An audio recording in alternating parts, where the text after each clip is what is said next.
বাঁচবই বা কতদিন আমরা? সর্বোচ্চ 100 বছর। ভাই সবাইকেই তো একা একা আল্লাহর সামনে দাঁড়াইতে হবে, তাহলে এত ভনিতা কিসের? এত নেফাকি কেন? এত অস্বীকৃতি কেন? ইসলাম নিয়ে এত অ্যালার্জি কেন? আল্লাহ রসুল এবং ইসলামের নাম শুনলে গা জ্বলে কেন? কোরআন সুন্নাহর বিধানের কথা শুনলে কেন মনে হয় যে বাঁকা চোখে তাকান কেন?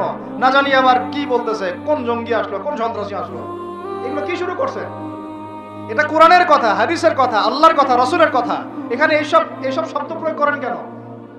কবরে কি আমরা যাব, আপনারা যাবেন না? আপনাদেরকে হিসাব দেওয়া লাগবে না?